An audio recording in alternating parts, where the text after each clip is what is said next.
শেখ মুজিবের ছেলে শেখ কামালের নেতৃত্বে ব্যাংক ডাকাতি হয়েছে। শেখ পরিবারের সদস্যদের নেতৃত্বে সেনাবাহিনীর তখনকার সময় ঊর্ধ্বতন কর্মকর্তাদের পরিবারের উপর অন্যায়ভাবে অশালীন আচরণ করা হয়েছে।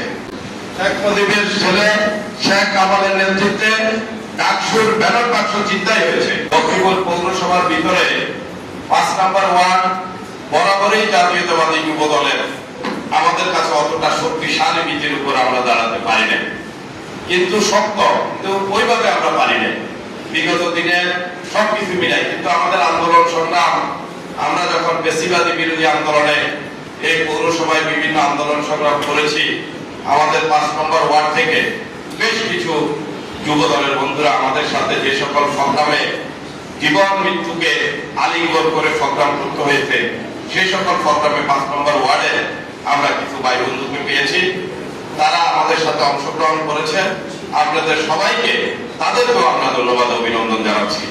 সম্মানিত উপস্থিতি, আজকে আমরা জাতীয়তাবাদী যুবদল কেন করব, কেন আমরা জাতীয়তাবাদী যুবদল করি, এই প্রেক্ষাপটে কিছু ২-৪টি কথা বলে আমি আমার বক্তব্য শেষ করব।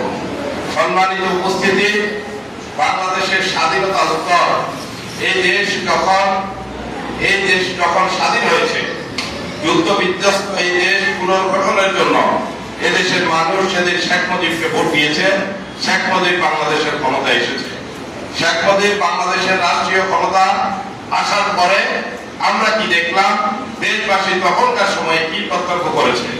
দেশবাসী প্রত্যক্ষ করেছে শেখ মুজিবের ছেলে শেখ কামালের নেতৃত্বে ব্যাংক ডাকাতি হয়েছে। শেখ মুজিবের ছেলে শেখ কামালের নেতৃত্বে ডাকসুর ব্যালট বাক্স ছিনতাই হয়েছে। শেখ পরিবারের সদস্যদের নেতৃত্বে সেনাবাহিনীর তখনকার সময় ঊর্ধ্বতন কর্মকর্তাদের পরিবারের উপর অন্যায়ভাবে অশালীন আচরণ করা হয়েছে। দেশের ভিতরে অরাজকতা সৃষ্টি হয়েছে।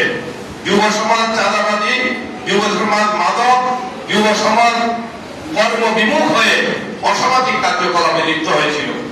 ঠিক এমনি একটি প্রেক্ষাপটে এই দেশে সিপাহী এবং জনতা ঐক্যবদ্ধ বিপ্লবের মাধ্যমে সেদিন শহীদ রাষ্ট্রপতি জিয়া রহমানকে এই দেশের তখনকার সময়ের জনগণ এবং সিপাহী সেনাবাহিনী তারা ঐক্যবদ্ধ প্রচেষ্টার মাধ্যমে শহীদ রাষ্ট্রপতি জিয়া রহমানকে ক্ষমতার কেন্দ্রবিন্দুতে নিয়ে আসে।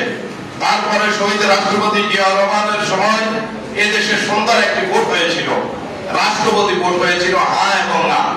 ওই ভোটে তখনকার সময় বাংলাদেশের জনগণ শহীদ রাষ্ট্রপতি জিয়া রহমানকে প্রেসিডেন্ট বিপুল ভোটের ব্যবধানে ডক্টর কামালের সাথে শহীদ রাষ্ট্রপতি জিয়া রহমান বিশাল ভোটের ব্যবধানে রাষ্ট্রপতি নির্বাচিত হয়েছে। শহীদ জিয়া রাষ্ট্রপতি নির্বাচিত হওয়ার পরে তিনি এই যুদ্ধ বিধ্বস্ত দেশ, এই তলাবিহীন জুড়ির বাংলাদেশকে উনি ঐক্যবদ্ধভাবে সাজানোর জন্য, স্বনির্ভর বাংলাদেশকে গড়ার জন্য উনি তখন সমস্ত শ্রেণী পেশার মানুষকে একত্রিত করলেন। সব রাজনৈতিক দলকে ঐক্যবদ্ধ করে উনি নমিনেশন দিলেন।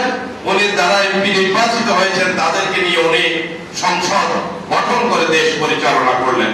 তিনি দেশ পরিচালনা করার শুরুতে সর্বপ্রথম উনি বললেন যে যুবকরাই আমাদের এই দেশের রেমিটেন্স বাড়াতে পারবে, এদেশের অর্থনৈতিক স্বনির্ভরতা আনতে পারবে। এই যুব সমাজকে, দিক নির্দেশনাহীন যুব সমাজকে, ক্ষত বিক্ষত যুব সমাজকে, কর্মবিমুখ যুব সমাজকে কর্ম দিতে হবে, তাদেরকে সংগঠিত করতে হবে।